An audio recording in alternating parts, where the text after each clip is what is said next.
కాకినాడ కోర్టులో Pawan Kalyan deputy CM ఆయన మాట్లాడుతూ ఉంటే ఆయన మాటలు చూస్తుంటే నిజంగా ఏదో సినిమాలో మాట్లాడుతున్నట్టుగా దేవర ఎగ్జాక్ట్గా ఆయన కూని మాట్లాడుతున్నారేమో అన్నట్టుగా అనిపిస్తోంది. సో ఎట్లయితే మనకు సినిమాల్లో చూపించా అట్లానే జరుగుతుంది అనుకోవచ్చు. సో ఆయన మాట్లాడిన మాటలు కొంతమంది పాజిటివ్గా తీసుకున్నారు, కొంతమంది నెగిటివ్గా తీసుకుంటున్నారు. మరి ఆయన చేసిన ఈ పని కరెక్టే అంటారా? డెఫినెట్లీ. నేను ఒక డైలాగ్ వేశారు ఆయన, సీజ్ ద షిప్ అని. అది ఈరోజు వరల్డ్ వైడ్ ట్రెండింగ్లోకి వెళ్ళిపోయింది అనమాట. అంటే ఒక సినిమాలో చెప్పినంత పవర్ఫుల్గా రియల్ లైఫ్లో చెప్పేశారు ఆయన.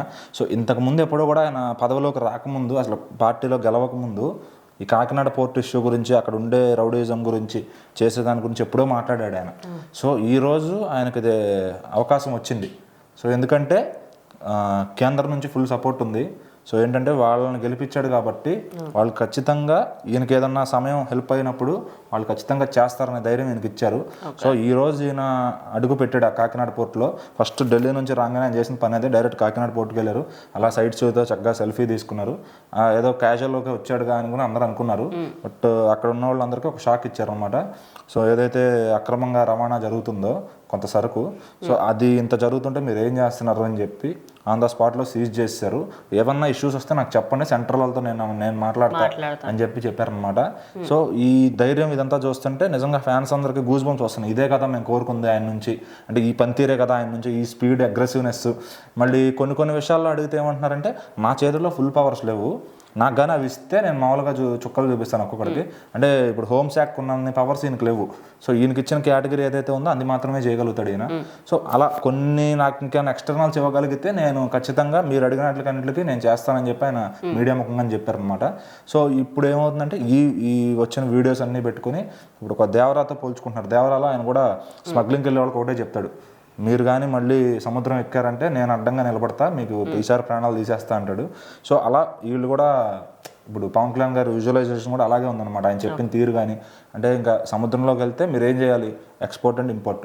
సో పోర్ట్లోకి సరుకు వస్తుంది, అది ఏదన్నా ఉంటుంది, దాన్ని కరెక్ట్గా చెక్ చేసి దాంట్లో మళ్ళీ మీరు ఏదో దాన్ని ఏమంటారు ఎక్స్ట్రాక్షన్ చేయకుండా, సో ఖచ్చితంగా వచ్చిన సరుకునే ఇప్పుడు ఎవరైనా అమ్ముకోవడానికి తెచ్చుకుప్పుడు ఇక్కడ బిజినెస్ చేసేవాడు ఏం చేస్తాడు, అక్కడ నుంచి సరుకు తెప్పించుకుని ఇక్కడ తక్కువ రేటుకి అమ్ముకుందామని చూస్తారు.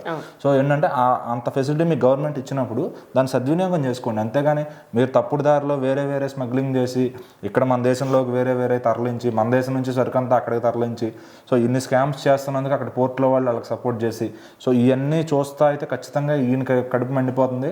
అందుకని ఎప్పుడో పదవిలోకి రాకముందే ఈయన కాకినాడని టార్గెట్ చేశారు. సో ఖచ్చితంగా నిన్న వచ్చిన రెవల్యూషన్ మామూలుగా లేదు, ఉచ్చబడిపోయిందని చెప్పొచ్చు వాళ్ళకి లిటరల్లీ. సో ఇంకా నెక్స్ట్ మళ్ళీ వాళ్ళు తప్పు చేయాలంటే ఈయన ఎదురు నిలబడే భయం అవుతారని చెప్పొచ్చు పవన్ కళ్యాణ్. అంటే చాలా మంది ఉద్యోగాలు కూడా పోతాయి కదా, దీనికి సంబంధించి 10,000 మంది ఉద్యోగాలు పోతాయి అని చెప్పినప్పటికి కూడా ఆయన దాన్ని సీరియస్గా తీసుకోకుండా తప్పు చేస్తే 10,000 ఏం కర్మ, ఎవరైనా నేను తీస్తానే విధంగా ఆయన చెప్పడం జరిగింది. ఒక విధంగా స్మైల్గా చెప్పినప్పుడు దాని తర్వాత సీజర్షిప్ పరంగానే అందరూ షాక్ అయ్యారు అనుకోవచ్చు.